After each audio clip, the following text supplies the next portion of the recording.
Just Ask Nix. And I'm Ophelia. And this week we read some medical weirdness, sort of sexual. It's from a compilation, 14 short stories, medical erotica, by D.R. Cockridge. D.R. Cockridge. Dr. Cockridge. Yeah. So subtle. Just like the writing. Yeah. It's pretty short. It is very short, but there are 14 of them. We didn't read all 14. We just read one, but... oh, look at Scorch. Scorch found the specific cover for the specific story. Yeah. Nice. That's what happens when you have a good producer. Alright. He's pulling it up for us momentarily.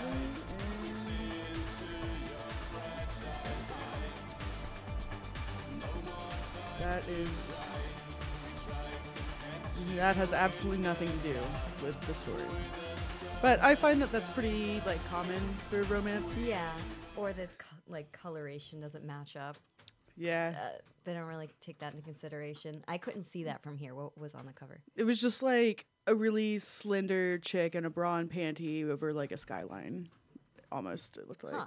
Okay. Yeah. Well, this is Big Pharma drug trials. Big Pharma. Yeah. So, I mean, hey, let's just jump right in.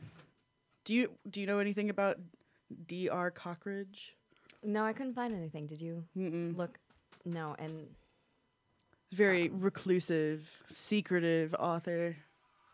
well, I know why they didn't want to put their real name on this. That's fair. Not That's sure totally anyone fair. Would. Neo-Nations Corporation's testing facility. I wasn't sure if that was supposed to be possessive Neo-Nations Corporations or Neo-Nation Corporation apostrophe S testing facility. I don't know, because testing facility are both capitalized. I feel like it's the name. It's called the Neo-Nation Corporation. Or Neo-Notions. Oh, Neo-Notions. Yeah. New ideas? Because they're supposed to be curing cancer. Makes a little more sense than Neo-Nations, I think. Yeah, for sure. Deep Timber returns from her right. Oh, the Deep Timber was telling her that's where she is. This this woman wakes up, or girl. She's a virgin. The young woman wakes up, blinking at the lights, wondering, where am I? And her voice cracked like she hadn't talked in days. Like Yeah. She just woke up in a haze. And then this man, sexy, deep voice next to her told her where she is. Mm-hmm. Yep. She, like, spends the next few moments, like, orienting herself to her surroundings. She's like, oh, I'm in, like, a weird all-white room. And strapped down, I think? No, her foot's tied to the bed. Okay, yeah. But she doesn't notice that yet. Yeah, and so this strange voice keeps talking to her. It's like, oh, they drugged you up good, didn't they? So it's another patient in the room, or like behind a curtain. Or right, something. yeah, as if they're like in the, like, one of those tandem hospital rooms. Yeah. And his name is Dick. I mean, it's Richard, but everybody calls him Dick. Even Mel, who's the young lady, wonders if that's his real name. Yeah, she does. She's like, Then she has to remember her name. She's like, Melanie. People call me Mel, I think. Hi, Mel. It's great to meet you. I'm here for lung cancer. Oh, and this is where the first of several odd things happen in the writing, not the story, because the story is not particularly exceptional, I feel, in itself. But, like, he says, I feel like a million bugs. I really think D.R. Cockridge might have English as a second language, and that could be why. Or it could just be a typo. Like, poor editing. They were getting super excited as they're right. I feel like a million bucks. Yeah, just maybe didn't even stop to edit anything at all. Tenses. No, yeah, there's Idiom. lots of tense switching in this. Like, it's gonna. He means he's alive as a million bugs, because bugs aren't alive. Maybe he feels like a million bugs trapped in a human skin. And then, like, it's gonna erupt and like scarabs are gonna like pop. I would have read that one. That one sounds more interesting than this.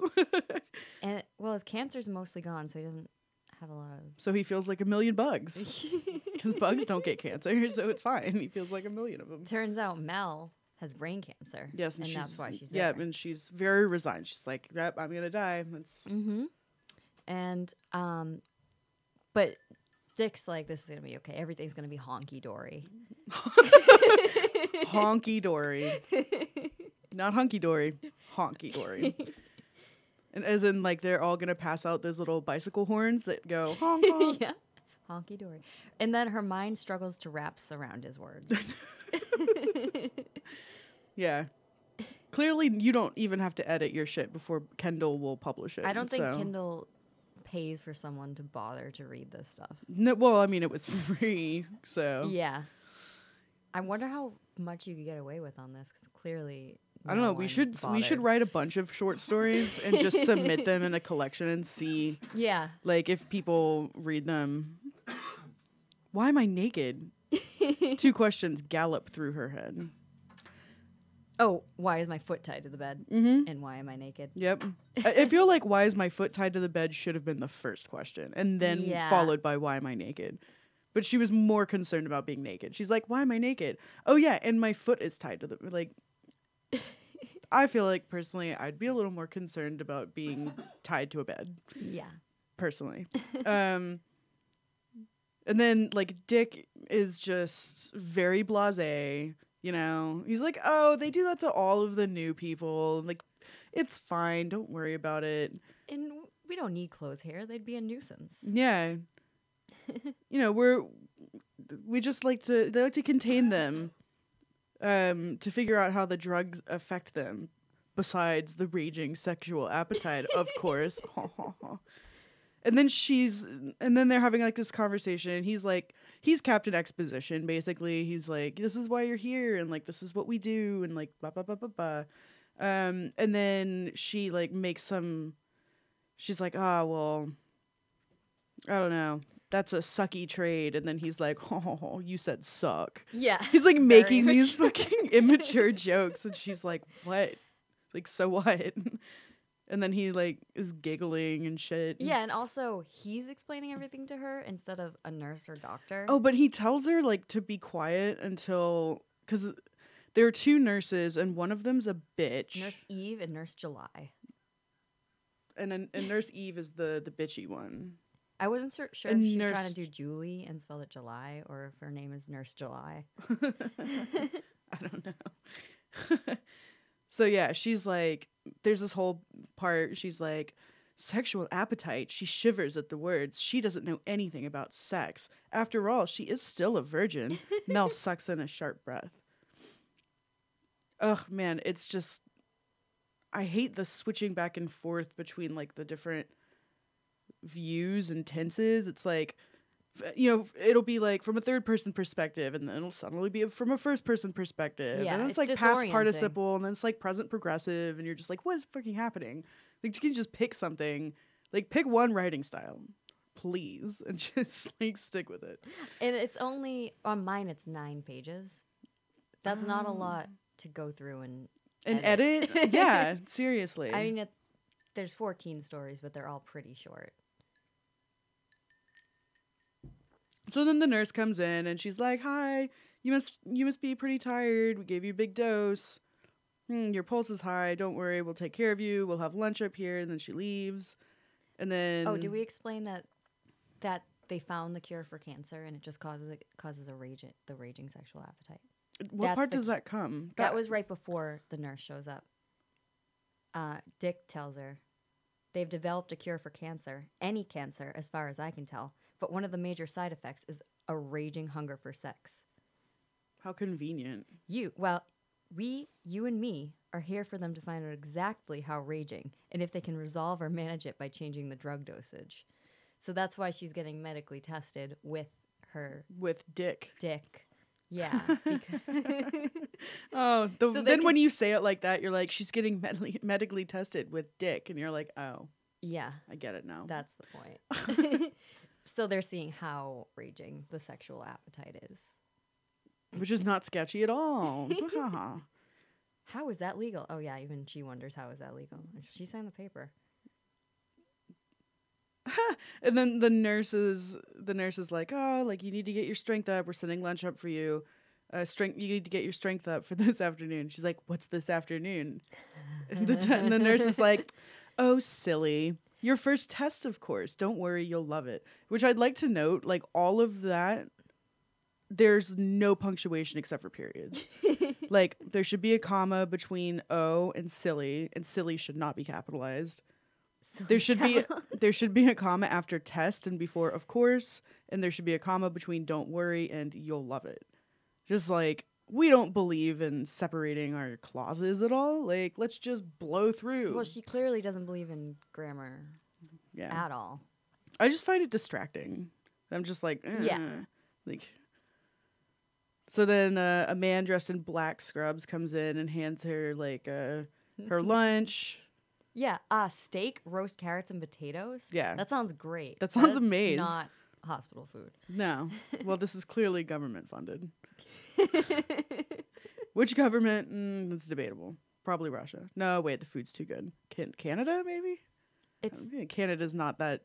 ethically... questionable? Very questionable. So I don't know. Russia's probably more likely to do ethically questionable things than Canada. Oh, yeah. Yeah, for sure. I mean, it could be the U.S. The U.S. probably, I mean, doesn't seem to have that many ethical sticking points. Yeah. Well, just kidding, NSA. Haha, we love the U.S. I'd be more worried about Big Pharma coming after us. I mean... we caught on. I mean, DR Cockridge caught on. That's really why this is a pen name. It's because she's exposing the Big Pharma. They'll capture you and test their cancer-curing drugs that make you rapists. Like, I don't know if it's rape. They kind of both really want it. Oh, well, she starts off not wanting it. Yeah. She's like, oh, no, this is terrible. Nurse Judy. Okay, so there's Nurse July and Nurse Judy, or this is misspelled? I think that's supposed to be July. Yeah. Okay. Nurse July returns to the room, blah, blah, blah, blah, blah. Nurse Judy reaches under the covers. It's definitely another just inconsistent mistake.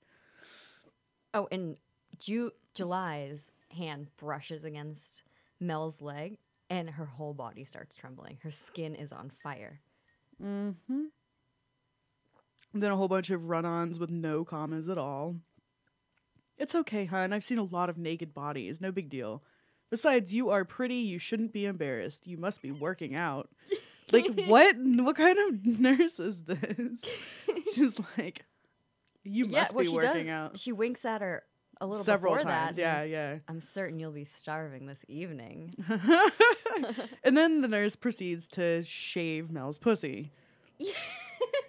She's like, "Mom, I need you to put your legs up here and spread your legs." Okay, might be a little cold.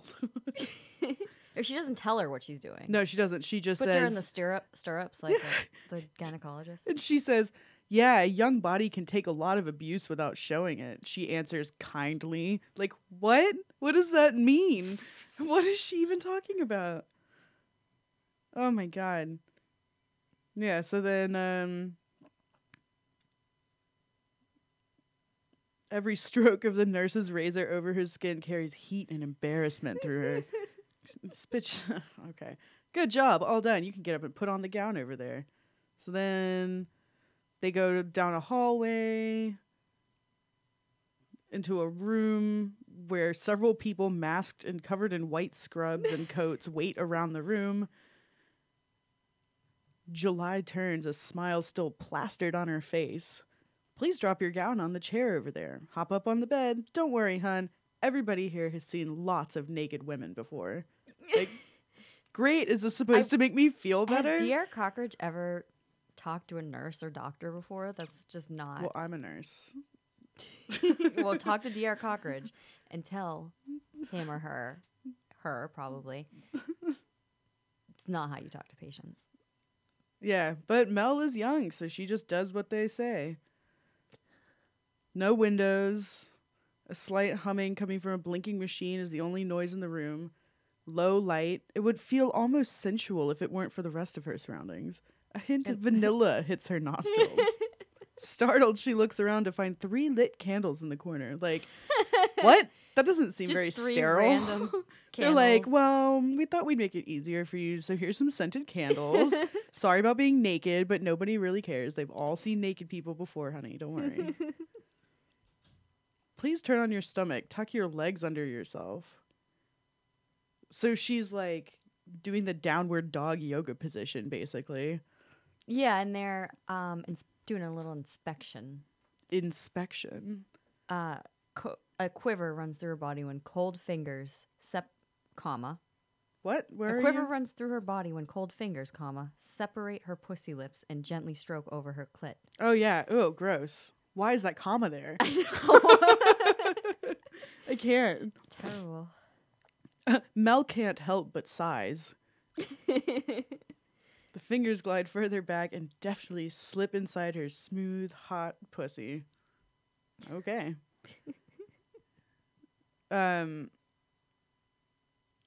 She is softening and relaxing, moderately moist. We should apply additional lubrication before we proceed. The I voice, proceed to give her a suppository. but it's not because it doesn't go up her ass. I thought it goes up. It goes in her vagina. It's not really a. Well, they're talking about her virgin channel. Yeah, because she's a virgin. They take a capsule, pressing it against Mel's rear opening. Oh, okay. I Mel's missed that eyes part. widen. Yeah, I think that's it. What is going on? Suppository. Intrusion of her tight opening. But her body's only too happy to accommodate the capsule and the finger. Shame is washing Mel's face red for having no control over her movements. You might feel some pressure, the doctor After warns. he puts the After Clearly, this woman has never had a suppository either. Well, I mean, I haven't, but I can imagine, you know. Oh, it's suppository? Yeah, that that they would say you might feel some pressure before putting the suppository in your bum. Like give a little warning. Yeah, the warning came too late.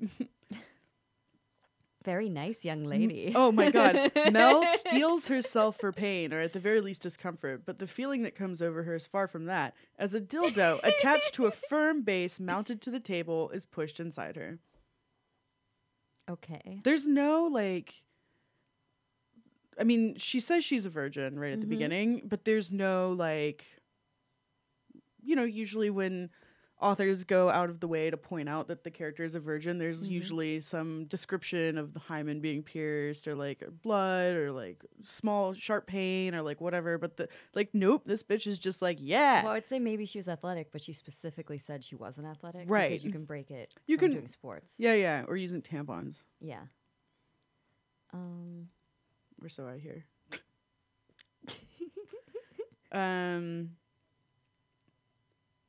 So many fucking sentence fragments. Here's one. Driving so it choppy. deeper and deeper into her soft folds. Taking over her body, asking, no demanding, that she move faster with more power, burying the dildo inside her over and over and over. Not just Those over and commas over. are There are no commas. It's all like taking over her body, asking, no demanding that she move faster. All those right. commas Yeah, in no, there and those are screwed up. all bad. Those are all poorly placed commas. There's no subject in this. There's only a verb. Okay, I'm gonna try to look up Dr. Cockridge while you keep going on, because But like so we see that the dildo is placed in her. But then there's like the next part of the examination, I guess, starts with Mel doesn't know how long she has sorry. Let me read this with the way it's written, not the way it should be read. Mel doesn't know how long she had been pleasuring herself. Awful. So clearly she's rocking. I guess they were just like, here's a dildo, and then she kind of like went to town on it, I guess, is kind of how that's supposed to be read. So then what distracts her is the double doors open, and there's an enormous naked man. That's what it says. An enormous naked man. He doesn't seem too pleased to be here. Her body can't stop moving. Heat washes over her face as the stranger stares at her, watching her fuck herself senseless in a room full of people.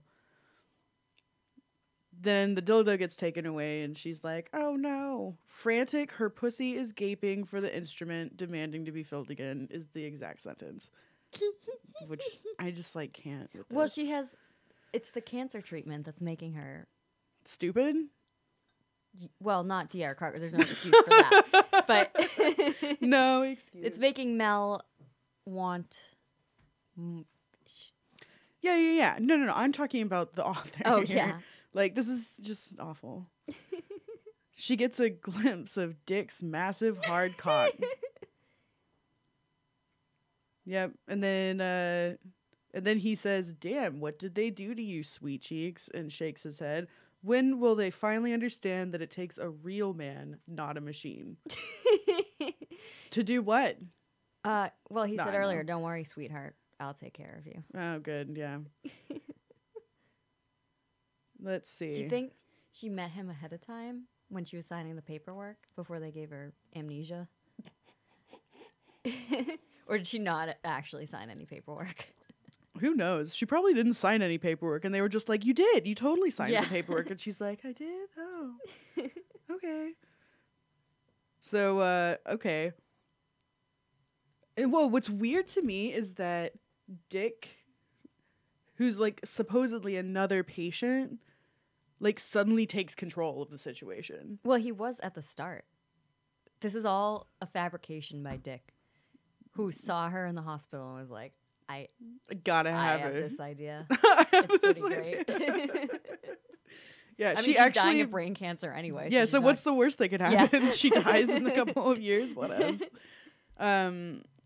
Yeah. So he's like, okay, lower her down a little bit, and then the energy in the room is hopeful now. Like all these other people who were just like having a show performed for them, I guess. It's in Dick's basement. He sells tickets to these people and they put masks on. They put scrubs on. Yeah.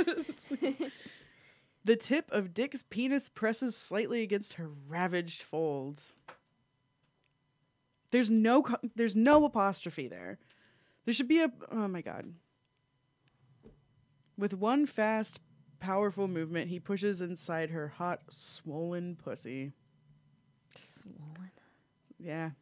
Oh, wait. Are you ready? We should have a segment for this part. Her body is welcoming the new intrusion as he drives inside of her to the hilt, filling her, stretching her, setting every inch of her on fire. To the hilt. There it is. Yeah. So I like key phrase. So then, I don't know. The entire time he's like sweet talk or like talking dirty to her or whatever. Oof. It's just so awkward. He's so creepy. It's like, you like that, don't you? No punctuation except for a period at the end. It's like the way I read it in my head is like, you like that, don't you?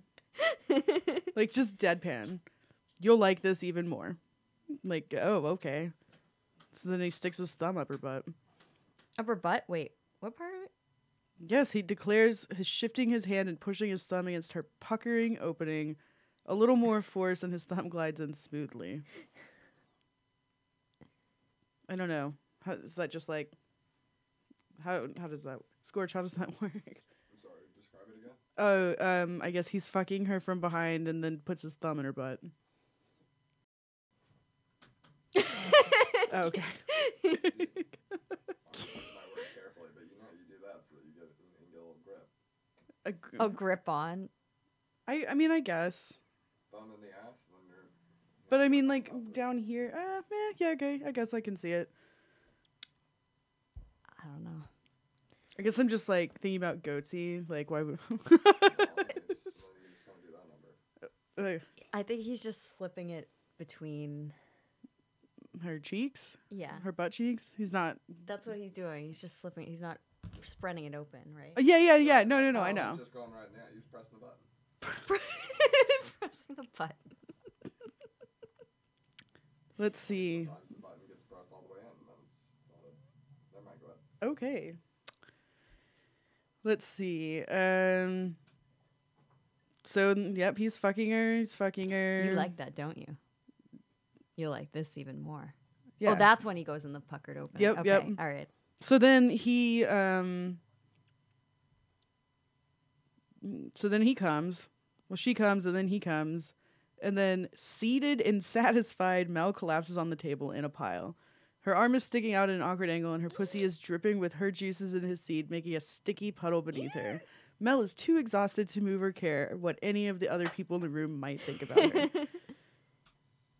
So then the doctor rushes in. Quotation, whispering in Mel's ear, "You did great. You'll get your next dose with dinner, and we'll see you back here tomorrow," he murmurs into her ear, his voice showing just a glimmer of excitement. Turning to the nurse, doctor's voice has a glimmer of excitement? Yeah. Oh. Turning to the nurse, he commands, "They can go back to their rooms now." The room empties and everyone but the nurse, Dick, and Mel file out the opposite door. "I'll call a transport team for her," the nurse says to no one in particular. Dick smiles, "Don't worry about it," as he easily lifts Mel into his arms and heads for the door back to their room. The end. Definitely makes me want to read more of these stories. Does it? Totally. Yeah, I'm sure. Before we continue, I would just like to say thank you guys for watching Between the Covers podcast. Please like, share, subscribe, and give us a 5-star review on iTunes. It really helps out a ton in getting the podcast out there. We go live on YouTube occasionally on Fridays at 8 p.m. and out on all major podcasting apps 2 days after we go live. Please also check out the Bastard Network. Go like and follow us on Facebook at facebook.com/bastardnet. We have several awesome shows on the roster, which include Between the Covers, the STC podcast, which is live Sundays at 8, the Bastard Sermon podcast, which comes out on Sundays, the EFB, or Elliot from Boston podcast, the What Would Jesus Do podcast, and Black Collar TV, which features several awesome new mini-shows. There are several more shows that will be coming on board in the next few months, so stay tuned and join in the conversation. We promise we are working hard to get some merch out, and please reach out to us and suggest books and guests you want to see. To reach out to us, you can find us on Facebook at Between the Covers Podcast, on Instagram at Between the Covers Podcast, on Twitter at Between_Covers. We have an email, which is betweenthecoverspodcast@gmail.com. And yeah, feel free. Questions, comments, concerns, suggestions, money. we accept everything. I want to make merch. I have ideas. I have work started. Venmo. Yeah, see what happens. She'll probably spend it on materials to make merch. Or she. No, you can't say that. Well, if they're sending it directly to Ophelia, you gotta send it to the podcast. Yeah, I should get a Patreon going for us. Yeah. Because as soon as we or Kickstarter or something. Yeah, investment. Yeah. So anyway, also don't forget about our sick sponsor, Havoc Mead. They make the best mead ever, and you can find it in Vermont, Massachusetts, and Maine currently. Most main major liquor stores will have it. Comes in cans, 4-packs, tall boys. If you need to know what it looks like.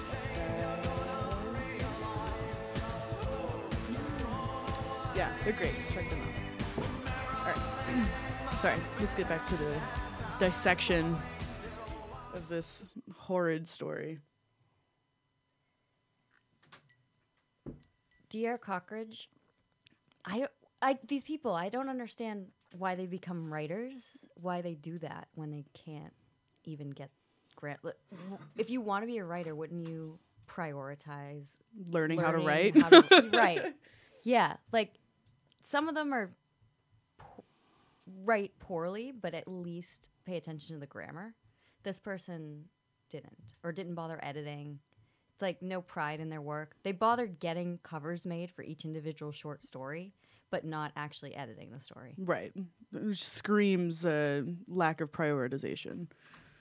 Yeah, so that, I just wonder. I mean... And it was free, too, so it wasn't for money laundering or anything. Money laundering? Yeah. It's used in the art world.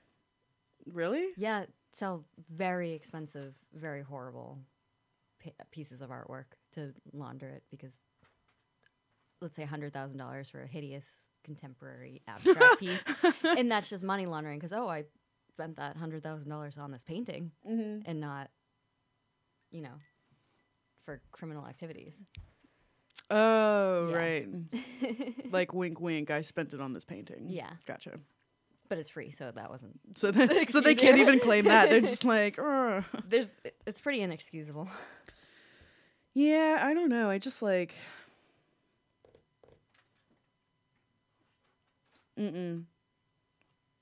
It's just, it's not good in any way. Like, sometimes we'll read books that, okay, maybe the grammar and the writing isn't the best, but the story is entertaining or the character development is good. Interesting idea. Or like at least they had a good idea for a story and it's like mostly executed and just needs fine tuning.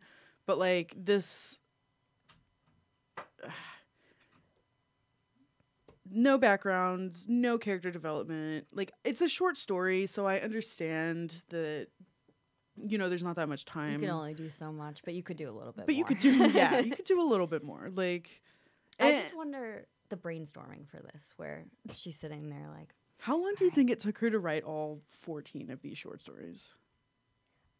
I'm picturing like just frantic typing, like, I gotta get this out. This is so like exciting. Every like 45 minutes, leaning over and snorting a little more Adderall and downing a glass of wine and being like, "This is the best story ever."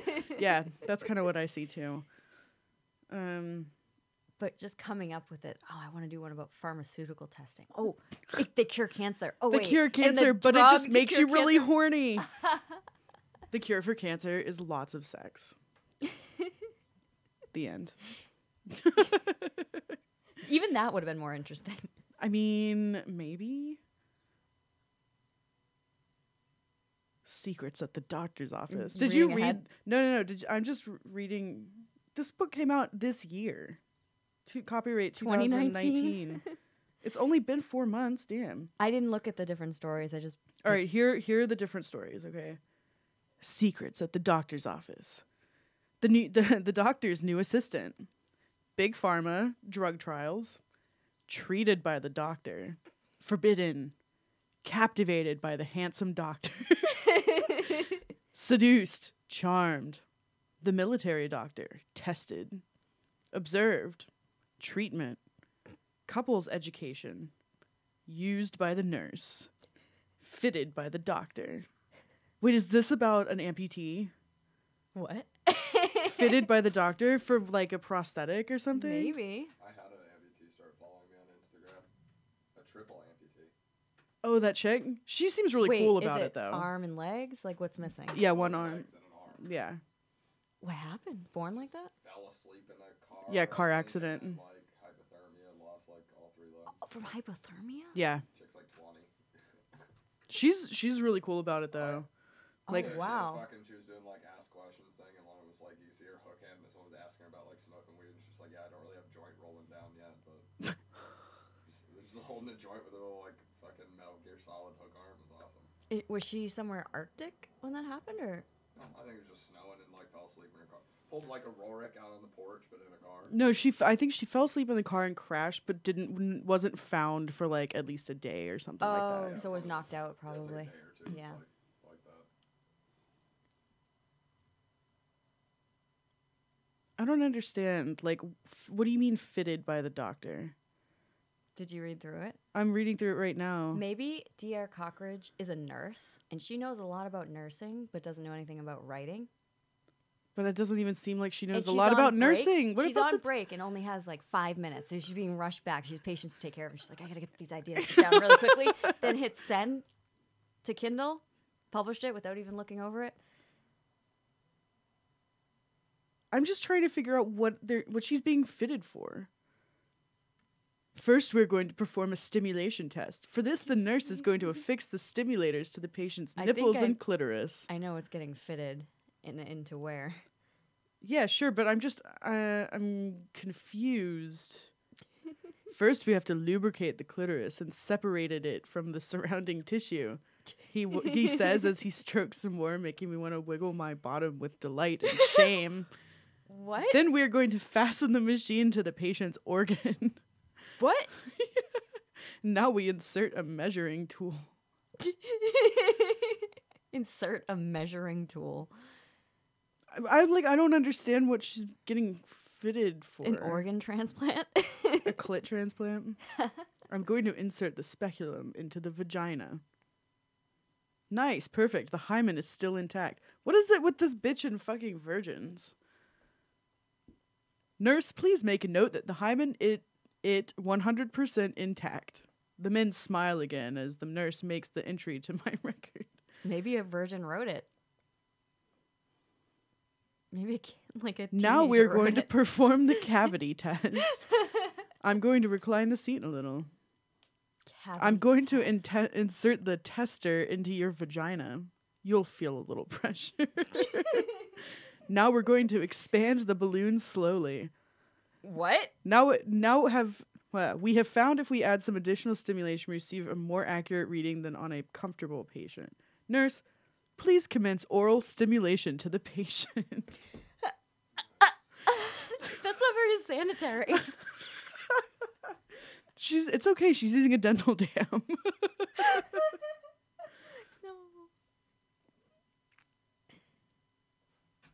Dr. Morgan, if you don't mind, I would like to practice my stimulation abilities. A thin voice pipes up.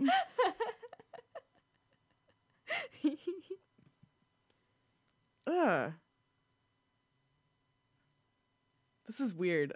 Yeah, I'm not really sure what's being fitted. Anyway, I really don't have that much of a desire to continue reading that. It's a little bizarre. I don't know. Medical erotica doesn't, do anything for me, personally. I mean, I guess I understand. Maybe, Hot Doctor.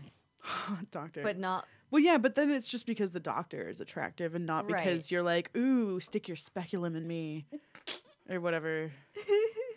There's nothing hot about a speculum. I know, but you see them in certain sex shops.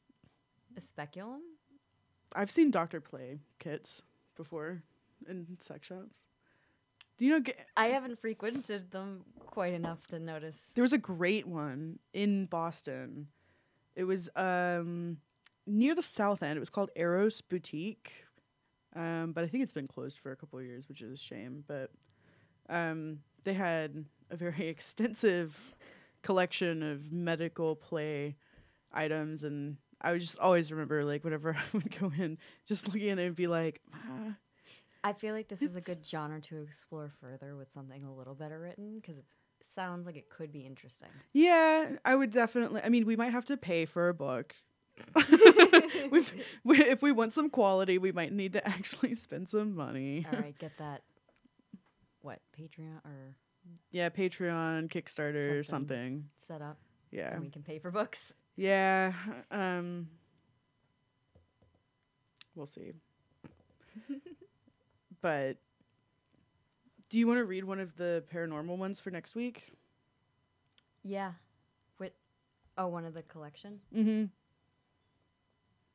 Because you had seemed to indicate an interest in the Loki story. Yeah, maybe that's what we can do. I don't know if those ones have individual covers to show, but...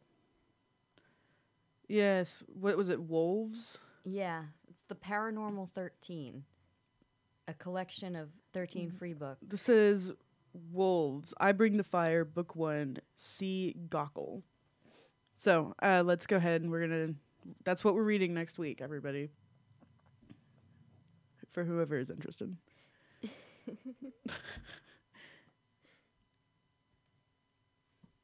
Cool. All right. Anyway, thanks for tuning in this week, you guys. Be sure to tune in next week. We're reading a paranormal wolf book, so anything goes. And it's something about Loki. Low-key about Loki. Sorry. Anyway, have a great night, guys, and thanks for watching.